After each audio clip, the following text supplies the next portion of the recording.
নমস্কাৰ, good evening. আশা কৰোঁ সকলোৱে ভালে আছে। আজি ছানডে, আজি সকলোৰে হাতত অলপমান সময় আছে। আজি আমি এটা বহুত ইম্পৰ্টেণ্ট টপিকৰ ওপৰত আজি ডিছকাশ্যন কৰিম, যিটো হৈছে এনজাইটি। এনজাইটি মানে কি? এনজাইটি মানে হৈছে অতিপাত চিন্তা বা লগতে ভয়। এনজাইটিটো হৈছে এটা সকলোৰ জীৱনৰ এটা পাৰ্ট হয়। এনজাইটি সকলোৰে হ'ব পাৰে, আমাৰো হয়। কি হয়, কেতিয়াবা যেতিয়া কোনোবাই ইণ্টাৰভিউ এটা দিব যায় বা ষ্টেজত কিবা এটা ক'ব লগা হয় বা পাৰফৰ্মেঞ্চ এটা দিব লগা হয়, তাৰ আগমুহূৰ্তত এটা যিটো এনজাইটি হয়, সেইটো হৈছে এটা খন্তেকীয়া এনজাইটি, খন্তেকীয়া ভয়। সেইটো সকলোৰে জীৱনত হয়। এইটো এটা বেমাৰ নহয়। এইটো বেমাৰ কেতিয়া হয়? যেতিয়া সেইটো অতিপাত হয়, তাৰ লক্ষণসমূহ বহুত দিনলৈকে থাকে বা সেইটোৱে আমাক ডে টু ডে লাইফত বহুত বাধা উৎপন্ন কৰে আৰু যিটোৱে আমাৰ শৰীৰতো এটা প্ৰভাৱ পেলায়। সেইটোক আমি এনজাইটি ডিছঅৰ্ডাৰ বুলি কওঁ। গতিকে এনজাইটি ডিছঅৰ্ডাৰ বুলি ক'লে যিটো মনত অতিপাত চিন্তা আৰু ভয় হয়, সেইটো একচুৱেলি হয় কিহৰ পৰানো? মেইনলি সেইটো 3টা বস্তুৰ পৰা হ'ব পাৰে। 1 নম্বৰটো হৈছে যদি কোনোবাই নিজৰ জীৱনত কিবা হেৰুৱায়, সেই হেৰুৱাটো এজন মানুহ হ'ব পাৰে। কাৰোবাৰ হয়তো মাক দেউতাক ঢুকোৱাৰ কাৰণে হ'ব পাৰে, কাৰোবাৰ ল'ৰা ছোৱালীৰ কাৰণে হ'ব পাৰে, কাৰোবাৰ হাজবেণ্ড ৱাইফৰ হ'ব পাৰে। যেতিয়া কোনোবাই নিজৰ জীৱনত কাৰোবাৰ কাৰণে কেতিয়াবা প্ৰপাৰ্টি হেৰুৱায়, কেতিয়াবা পইচা হেৰুৱায়, তেতিয়াও হ'ব পাৰে মানে এনজাইটিটো। আৰু 2 নম্বৰ কাৰণটো হৈছে পৰিৱৰ্তন। সকলো মানুহেই ইমান সোনকালে মানে এটা বেলেগ পৰিৱেশৰ পৰা আন এটা পৰিৱেশত মানে নিজক খাপ খুৱাবলৈ বহুত সময় লগা হয় সেই মানুহজনক। ধৰি লওক এতিয়া এজনী ছোৱালীৰ ক্ষেত্ৰতে, তাই এতিয়া বিয়া হৈ আন এখন ঘৰত যাব লগা হৈছে। তাত তাই নিজকে সেইটো পৰিৱেশৰ লগত নিজকে খাপ খুৱাব লগা হৈছে। সকলোৰে বাবে সেইটো সহজে ল'ব নোৱাৰে সকলোৱে, কাৰণ সকলোৰে মানসিকতা একে নহয় ন। আন এটা এক্সাম্পল হৈছে ধৰক এজন মানুহ ডক্টৰৰ ওচৰলৈ গৈছে। ডক্টৰে তেওঁক ক'লে যেনিবা আপোনাৰ আজিৰ পৰা প্ৰেছাৰ আৰম্ভ হৈছে বা ডায়েবেটিছ আৰম্ভ হৈছে। সেই মানুহজনেতো ভবা নাছিলে যে এনেকুৱা হ'ব বুলি। ছাডেনলি তেওঁ এনেকুৱা এটা খবৰ শুনিবলৈ পায়, তেওঁ সেইটো এটা সহজভাৱে ল'ব নোৱাৰিব। এইটো এটা আমাৰ জীৱনৰ পৰিৱৰ্তন নহয় জানো?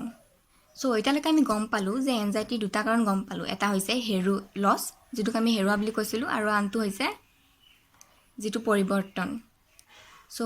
আন এটা কাৰণ হৈছে এনজাইটিৰ ষ্ট্ৰেছ, যিটোক আমি চাপ বুলি কওঁ। কি হয়, এই চাপটো মানে বেলেগ বেলেগ বয়সত বেলেগ বেলেগ ধৰণৰ হ'ব পাৰে। এতিয়া সৰু ল'ৰা ছোৱালীৰ ক্ষেত্ৰত পৰীক্ষাৰ ৰিজাল্ট ভাল কৰাৰ ক্ষেত্ৰতো হ'ব পাৰে, কাৰোবাৰ হয়তো বিজনেছৰ কাৰণেও হ'ব পাৰে, কাৰোবাৰ হয়তো এণ্ট্ৰেঞ্চৰ ছিট নোপোৱাৰ কাৰণেও হ'ব পাৰে, আৰু কাৰোবাৰ হয়তো নিজৰ ঘৰখন চলোৱাৰ ক্ষেত্ৰতো এটা চাপ পৰিব পাৰে। যেতিয়া আমাৰ ব্ৰেইনত এটা প্ৰচণ্ড এটা চাপ, যিটো এটা ষ্ট্ৰেছ পৰে, সেইটোৰ কাৰণেও এনজাইটি হ'ব পাৰে। কি হয়, কাৰোবাৰ ফাইনেন্সিয়েল ষ্ট্ৰেছ আছে, কাৰোবাৰ পাৰিবাৰিক ষ্ট্ৰেছ আছে, এটা চাপ। আমি এতিয়া গম পালোঁ যে কি কি কাৰণত এনজাইটি হ'ব পাৰে। এতিয়া আহক আমি লক্ষণসমূহৰ বিষয়ে জানো। লক্ষণ বুলি ক'লে আমাৰ কি হয়, প্ৰথমতে আমাৰ ব্ৰেইনত আহক। আমাৰ ইয়াৰ পিছফালে যিটো মাংসপেশী আছে, সেইখিনি মাংসপেশী সংকুচিত হয়, আৰু তাৰ ফলত কি হয়, ইয়াত এটা বিষৰ উৎপন্ন হয়। আপোনাৰ খুব হেডেকো হ'ব পাৰে। হাৰ্টত আহক। হাৰ্টত কি হয়, আপোনাৰ হাৰ্টটো খুব টকটকাব ল'ব। কি হয় মানে, যেতিয়া আমি ভয় লাগিলে যেনেকৈ হয় ন, তেনেকুৱা হ'ব। আপোনাৰ উশাহ নিশাহ লোৱাটো কষ্ট হ'ব পাৰে। কোনোবাই হয়তো ক'ব পাৰে যে আপোনাৰ হাৰ্টৰ বেমাৰ হৈছে বা কৰোণাই হৈছে। বহুতে বহুত ধৰণৰ ক'ব পাৰে। কিন্তু যদি আপুনি ডক্টৰৰ ওচৰত যায়, তেন্তে তেওঁ আপোনাক ভালদৰে চাই চিতি ক'ব যে নহয়, এইটো হাৰ্টৰ একো প্ৰব্লেম হোৱা নাই, এইটো জাষ্ট এটা এনজাইটি বা ষ্ট্ৰেছৰ কাৰণে হৈ আছে। পেটত কি কি হ'ব পাৰে? আপোনাৰ হজম শক্তি কমি যাব পাৰে, আপোনাৰ খাব মন নোযোৱা হৈ যাব, ভোক নালাগিব, কাৰোবাৰ হয়তো ডায়েৰিয়া হ'ব পাৰে, কাৰোবাৰ হয়তো কনষ্টিপেশ্যন হ'ব পাৰে। কি হয়, আপুনি দুৰ্বল হৈ গৈ থাকিব, আৰু হয়তো আপুনি ক্ষীণায়ো যাব পাৰে। তাৰপিছত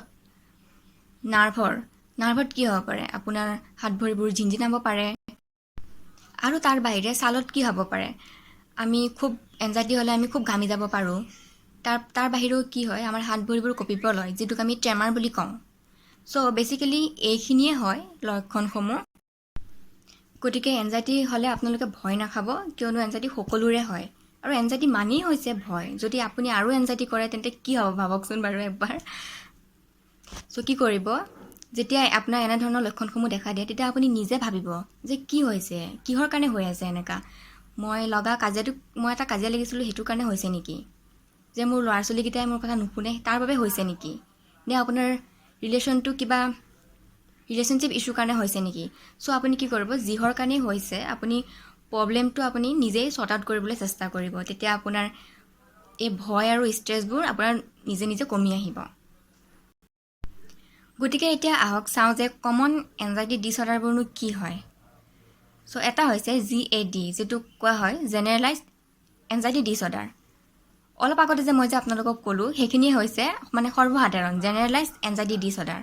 তাৰ উপৰেঞ্চিও এটা আছে অবচেছিভ কম্পালচিভ ডিছঅৰ্ডাৰ, যিটোক আমি OCD বুলি কওঁ। চ' অবচেছিভ ৱৰ্ডটোৰ মিনিং হৈছে এটা আসক্তি, আৰু কম্পালচিভ। চ' কম্পালচিভ মানে হৈছে কম্পালচৰি, সকলোৱে জানেই। চ' ডিছঅৰ্ডাৰ মানে হৈছে বেমাৰ।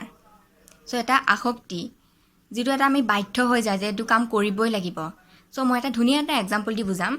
চ' যেতিয়া এজন মানুহৰ আন এজন মানুহৰ প্ৰতি এটা আসক্তি থাকে, ধৰি লওক আপুনি এজন মানুহক যেনেকৈ আপুনি এজন মানুহক মেছেজ কৰিছে, তেওঁ আপোনাক ৰিপ্লাই দিয়া নাই, তেতিয়া আপুনি ভাবিব যে মোক কিবা বেয়া পালে নেকি, নে মোক এভইড কৰিছে, মোক ইগন'ৰ কৰিছে।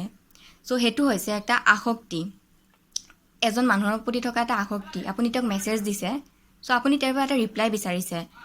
চ' কম্পালচৰি। চ' আপুনি বাধ্য হৈ গৈছেনে নাই যে আপুনি তেওঁক মেছেজ দিবই লাগিব, এনেকুৱা এটা বাধ্য হৈ গৈছে। চ' কি হৈছে, আপুনি বাৰে বাৰে চাব যে বাৰে বাৰে আপুনি সেই মানুহজনক ফ'ল' কৰি থাকিব যে মেছেজ আহিছে নেকি। চ' যদি সেইটো চবৰে হয়, বিশেষকৈ ল'ৰা ছোৱালীৰ ক্ষেত্ৰত হয়, ৰিলেশ্যনশ্বিপ ইছ্যুবিলাকত সেইবিলাক হয়েই। চ' সেইটো কেতিয়া এটা ডিছঅৰ্ডাৰত উৎপন্ন হয়, কেতিয়া হয়, যেতিয়া সেইটো অতিপাত হৈ যায়। সেই অতিপাত হ'লেই তাক ডিছঅৰ্ডাৰলৈ উৎপন্ন হৈ যায়। হয়তো আপোনালোকৰো হৈছে কাৰোবাৰ ক্ষেত্ৰত। কি হয়, যেতিয়া আমি ঘৰৰ লাইটছ বা দৰ্জাই হওক আমি অফ কৰি পেলাই বিচনাত শুবলৈ আহোঁ, তেতিয়া কি হয়, কেতিয়াবা হয় মানে যে ৰাম দৰ্জাখন বন্ধেই নকৰিলোঁ, চোৰে সোমাব নেকি। চ' আপুনি সেই দৰ্জাখন বন্ধ কৰিছেনে নাই সেইটো চাবলৈ আপুনি শোৱাৰ পৰা উঠি আকৌ এবাৰ যাব। হয়তো সেইটো কাম 10 বাৰ পৰ্যন্ত হ'ব পাৰে। চ' সেইটোক অবচেছিভ কম্পালচিভ ডিছঅৰ্ডাৰ বুলি কোৱা হয়। সেইটো এটা এনজাইটি ডিছঅৰ্ডাৰতে পৰে। আজিকালি খুব কমন হৈ গৈছে এইটো। চ' কেতিয়াবা কি হয়, ছ'চিয়েল এনজাইটিও হ'ব পাৰে।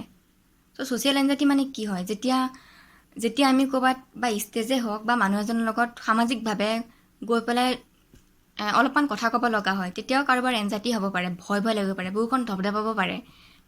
আৰু কেতিয়াবা আমি কাৰোবাৰ লগত কিবা কথা বা কৈ দিওঁ, কেতিয়াবা মনত এনেকুৱা লাগে যে কিবা বেয়াই কৈ দিলোঁ নেকি, কিবা বেয়াই পাইছে নেকি, কেতিয়াবা সেইবিলাক ক্ষেত্ৰতো হ'ব পাৰে। আৰু এটা আছে যিটো হৈছে ছেপাৰেশ্যন এনজাইটি ডিছঅৰ্ডাৰ বুলি কয়। সেইটো কি হয়, যেতিয়া আমি ছেপাৰেট হৈ যায়, মানে যেতিয়া কোনোবা ল'ৰা ছোৱালীয়ে হওক, কৰ্মৰ ক্ষেত্ৰতে হওক বা পঢ়া শুনাৰ ক্ষেত্ৰতে হওক, যেতিয়া ঘৰৰ পৰা বহুত দূৰত যাব লগা হয়, কিছুমান কোটাত যাব লগা হয়, কিছুমান মেডিকেল পঢ়িবৰ কাৰণে ইণ্ডিয়াৰ বাহিৰতো যাব লগা হয়, কেতিয়াবা চেন্নাই, তেতিয়া কি হয়, সেই ছেপাৰেশ্যনৰ কাৰণেও এটা এনজাইটি হ'ব পাৰে। সেইটো এটা মানুহ নহ'লে মানুহৰ ক্ষেত্ৰতো হয় বা এটা বস্তুৰ ক্ষেত্ৰতো হ'ব পাৰে। ধৰি লওক আপুনি এখন গাড়ী বা বাইক কিনিছে, সেইখন আপোনাৰ খুব মৰমৰ বা প্ৰিয় হয়।